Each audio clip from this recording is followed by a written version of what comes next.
concerne 2026. Il y avait trois urgences, je m'excuse, il y avait trois urgences. Il y a la violence armée, le recrutement, et l'autre, c'est le rapprochement avec toutes les populations. Celle-là, elle va rester.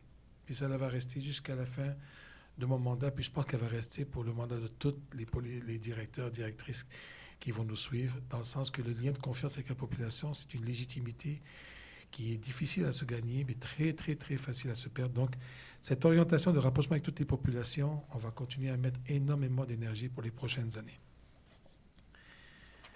2026, quelles sont nos grandes préoccupations? Je ne dirais pas urgence, mais quand même des projets, des intentions que nous avons pour les prochaines années sont les suivantes. Je viens de vous dire, tout ce qui concerne le rapprochement avec toutes les populations, ça va rester de l'avant. Je vais vous donner quelques exemples qu'on a mis en place en 2025, on va poursuivre en 2026 et même on va accentuer en 2026 et les prochaines années. Je vais reprendre certaines paroles de mes confrères.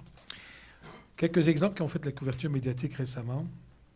Nous sommes mis en collaboration avec le milieu de la psychiatrie, l'Université de Montréal, justement, pour que le milieu de santé puisse venir nous rejoindre sur la route, sur la rue, faire de l'immersion avec nous et que les psychiatres qui sont des résidents psychiatres puissent diagnostiquer les personnes les plus vulnérables de la rue avec nous, afin de pouvoir vraiment trouver des solutions pérennes pour cette clientèle-là.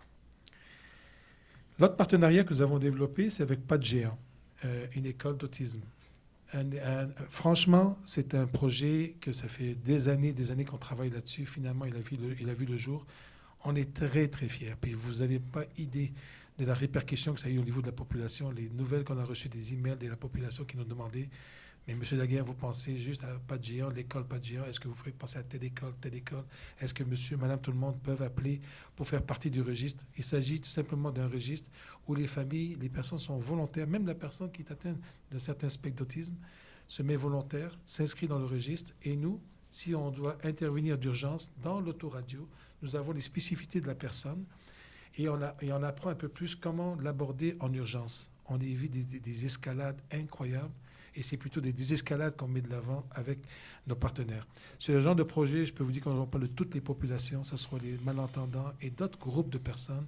On va vouloir accentuer cette approche-là. Pour l'instant, on est en projet pilote, mais on sent qu'on va devoir peser sur l'accélérateur. On veut faire attention, on veut bien faire, mais c'est tout ce genre de population-là sur lequel on doit travailler pour être encore plus en symbiose avec leurs besoins. AdopteCop, qui aurait pensé? La communauté noir anglophone nous a demandé d'être en partenariat avec des policiers. On a créé le projet que eux nous ont proposé de mettre un policier avec un jeune en parrainage. Ça a eu un succès franc et présentement, c'était un seul, 2, 3 postes de quartier. On commence à l'étaler tranquillement dans plusieurs postes de quartier de Montréal pour que le policier et le jeune puissent être parrainés ensemble, connaître la réalité de chacun, l'un et de l'autre, personnellement et professionnellement, voir comment on peut rapprocher toutes les communautés. Le plan de lutte contre le racisme, on l'a abordé un peu avec Cédric tout à l'heure. On a un rendez-vous cette année pour pouvoir dévoiler le plan de lutte contre le racisme et nous serons au rendez-vous pour dévoiler, pour vous montrer tous les efforts que nous mettons là-dedans. Et ça vient aussi rejoindre les fameux dossiers des interpellations. On est en train de le regarder, ce dossier-là. On avait prévu et promis qu'on allait, en janvier 2026, mettre un comité de vigie interne afin d'évaluer chaque interpellation, comment elles sont faites. Est-ce qu'elles sont bien faites? Est-ce qu'il faut le recadrer? Et pourquoi qu'on le fait avec un comité d'une 6-7 personnes? C'est parce que technologiquement, nous n'avons pas cette technologie-là. Alors, ce sont des policiers et des policières, c'est un comité de vigie interne qui va l'évaluer pendant plusieurs mois. Et éventuellement, nous sommes très ouverts d'avoir un comité de vigie externe, de venir nous critiquer, nous challenger sur nos approches. Et on se disait en équipe, il faut qu'on se fasse évaluer éventuellement en 2028-29 pour voir si notre pratique, notre lutte, notre plan de lutte contre le racisme, toutes ces pratiques de rapprochement, est-ce qu'elles ont porté fruit? Donc, attendez-vous, on veut prendre quand même 2-3 ans pour bien évaluer le tout. Puis on est prêt à se faire, encore une fois, évaluer dans les années 2028-29, voir si ça a porté fruit. Donc, priorité 2026, je vous ai parlé de rapprochement avec toutes les populations. Je vais vous donner quelques exemples. Le comptoir mobile, les psychiatres. Les comptoirs mobiles se déplacent un peu partout. C'est comme si c'était un poste de quartier qui se déplace un peu partout à Montréal, dans différentes sphères de Montréal. La deuxième priorité pour 2026, c'est clair pour nous, l'itinérance et la santé mentale. C'est un fléau incroyable. Je pensais vraiment qu'on allait vivre de quoi après la COVID, mais là, franchement, c'est un tsunami au niveau de tout ce qui concerne La santé mentale et l'itinérance. La nouvelle administration qui est en place a investi plus de 30 millions pour l'itinérance. On a eu un comité de crise qui a porté fruit. On a eu plus de 650, 660 places qui ont été débloquées pour rejoindre les personnes les plus vulnérables pour qu'ils aient un endroit chaud où pouvoir rester. Les intentions de la ville, les intentions du SPVM sont vraiment, vraiment focus sur l'itinérance. Il faut faire attention quand on parle d'itinérance. On a souvent l'habitude de penser à une seule sorte de clientèle. Aller marcher dans la rue, et vous allez voir que le visage d'itinérance a totalement changé.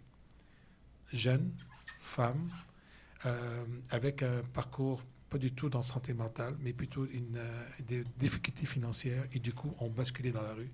Ça peut être monsieur et madame tout le monde. Moi, je suis vraiment surpris de voir comment rapidement on a eu des familles qui ont basculé dans la rue au niveau de la pauvreté, au niveau de socio-économique, ont eu des enjeux.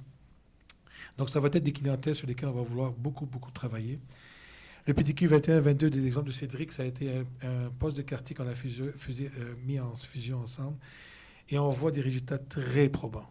Très, très probants en termes de présence policière à pied, à vélo, des policiers en enquête pour la répression, pour la prévention. C'est le genre de modèle qu'on va vouloir évaluer et voir si on peut le répéter ailleurs à Montréal.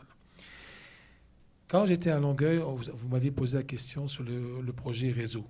Le projet réseau qu'on a mis en place à Longueuil, je vous ai dit que c'est sûr et certain qu'à Montréal, un jour ou l'autre, on aura un semblant de réseau qui va ressembler à Montréal. Ce ne sera pas du copier-coller, ce sera du sur-mesure. Réseau, tout à l'heure, il en parlait, Cédric, notre réseau de concertation locale, il prend jour. Là. Cette année, ça va commencer.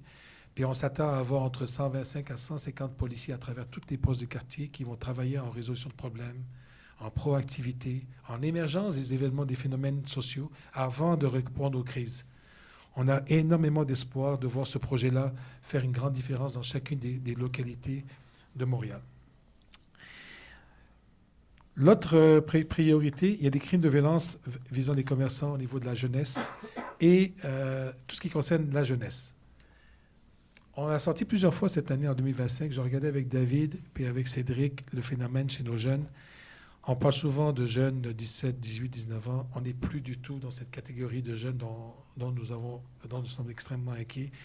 On parle plus de jeunes de 12, 13, 14 ans qui, même hier ou avant-hier, j'ai appris de David qu'il y a des jeunes à 14 ans, ce sont des commanditaires intermédiaires.